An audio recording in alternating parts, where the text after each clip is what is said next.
Next, we're going to introduce the properties of DFS. So there will be 4 properties that will be introduced in this session. The first one is the linearity. It's a very common property. So when we have 2 pairs of discrete Fourier series, then the combination in the time domain, linear combination, will cause the same linear combination in the frequency domain or vice versa. So that is the linearity. The shift properties include 2 different versions. The first one, we want to introduce what is shift for a periodic sequence. So this is a periodic sequence with period equal to 4. This is a 2-unit shift towards your right. Because this pattern repeats itself to both ends, generally we look only in one period and then to identify how many units has been shifted. So the first version of the shift properties is the time shift. So you probably can predict when we do the time shift in the time domain, it will cause phase shift in the frequency domain. So one more time, there's time and frequency correspondence. Time shift corresponds to phase shift in the frequency domain. Here's one example. This is a periodic sequence with a period equal to 3. And what is the spectrum for the new version? It's a time-shifted version of the original signal. So this is the graphic representation for the original signal, and this is the time-shift version. Without going through the details, we can figure out that this is the spectrum for the original signal. And if we know the time shift property, we're going to understand the spectrum for the time-shifted spectrum actually is the phase shift of the original signal's spectrum. So the amplitude spectrum will be the same as the original signals, while there's an extra phase shift which doesn't exist for the original signal's spectrum. In the next example, we're going to use the time shift property the other way around. So here it is given tilde x of k is a periodic sequence with a period equal to 4, and we know the spectrum tilde capital X of m. Here we have one more periodic sequence tilde y of k, and we know the spectrum is the phase shifted version of for the first sequence. What is the relationship between tilde y of k and tilde x of k?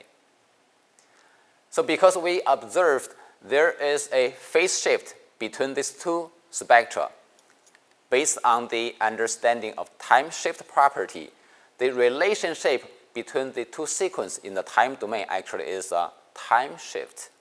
So that we know tilde y of k is a 1-unit shift of the tilde y of k.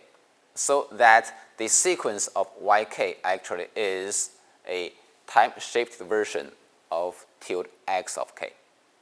The second version of the shift properties is frequency shift.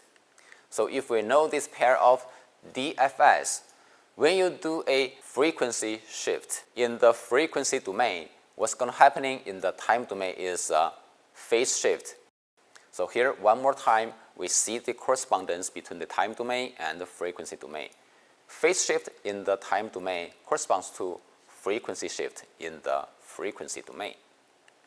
In this example, the spectrum for this periodic sequence, tilde x of k, is tilde capital X of m. Then what is the spectrum for this sequence? We observe this new sequence. It can be written as 2 terms based on the Euler equation. And we pay attention to these 2 terms, we understand both of these 2 terms are phase shift in the time domain, so that we can figure out for this sequence, the spectrum must be the corresponding frequency shift in the frequency domain. And for this sequence, we can figure out the spectrum in the frequency domain looks like that. And now let's calculate the spectrum for this sequence. It is a phase shift of the original spectrum.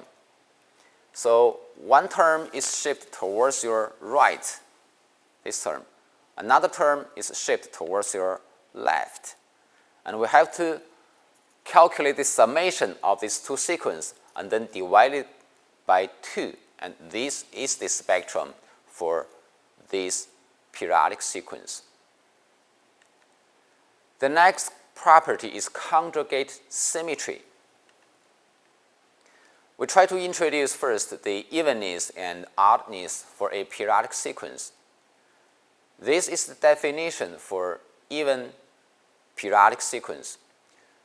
Depends on n. If n is an even number, then graphically the evenness of the function will look like this. They have a center point. So around this center point, the values are symmetric. But when n, or the period, equal to an odd number, then there's no center point at all. So both situations defined as even periodic sequence. What about for odd periodic sequence? Again, here is the definition. When the period of the sequence is equal to an even number, you're going to have a center point. So in terms of that center point, values are in this relationship. But when the period is equal to an odd number, then there's no center point. For conjugate symmetry, we already learned in previous Fourier transform that when you do a conjugate in one domain, then in the other domain, on top of the conjugate, you also have to flip the independent variable. Well, if we have an extra restriction, for example, here the periodic sequence is a real function, then we can figure out that these two spectrums gotta be the same. And we can derive that the amplitude of the spectrum will be an even function, while the phase spectrum is an odd function. Or if we break the spectrum into the real part and the imaginary part, then the real part is an even function, while the imaginary part is an odd function. Here is one example. When the tilde x of k is a real function, then the amplitude of that signal is an even function. So here's the center point. So values are all symmetric. And the phase spectrum, and here is the center point, and the values are symmetric. Before we introduce the next property, we need to introduce one more concept, circular convolution. So here is the definition of circular convolution. The circular convolution is an operation of two periodic signals with the same period. And also the resulting signal will share the same period as well. Next, we're going to show some examples. For example, we try to calculate the circular convolution for these two sequences. Pay attention to the period of this and that sequence. They are the same, both equal to 3. And if we try to calculate the circular convolution, we have to pay attention to the definition. So if we keep this signal the same, well, we'll have to flip it and shift the second sequence. When k equal to 0, then the second sequence has to flip with regard to k equal to 0. So this will be the flipped sequence. And we have to multiply that one with the original tilde x sub 1 of k, and then do the summation, get tilde y of k when k equal to 0.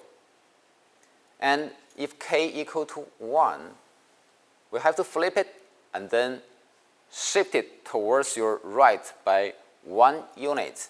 So that will be a new sequence.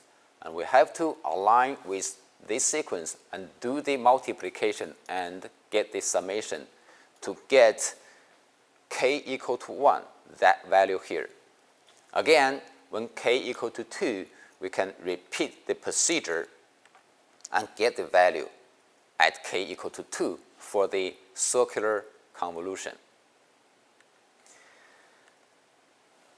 And we can also use a matrix representation to calculate the circular convolution. It will be more straightforward. So this is the resulting sequence. And here is the first sequence, tilde x sub 1. And this will be the matrix of the second sequence. We have to flip it and then do the shift. And using this matrix representation, it will be quite straightforward to get the sequence of the circular convolution. Now, with the definition, the last property is called circular convolution property. That is, when you do the circular convolution in the time domain, correspondingly in the frequency domain, the spectrum actually is the product of the spectra of the original two sequence. Or if you do the convolution in the frequency domain, then in the time domain, the operation will be multiplication. So this is one more time the correspondence. Convolution in one domain corresponds to multiplication in the other domain. And to summarize the discrete Fourier series, here is the definition of DFS. We can represent any periodic discrete time sequence using a linear combination of imaginary exponential signals. They are a complete set of orthogonal bases. And the coefficients actually is defined as the spectrum of the discrete time periodic sequence. And it can be represented as another summation. And the spectrum of the sequence is discrete and also is a periodic with the same period as the original sequence. And we also introduced some properties including the linearity, conjugate symmetry, the time and frequency shift, and the convolution properties. Thank you.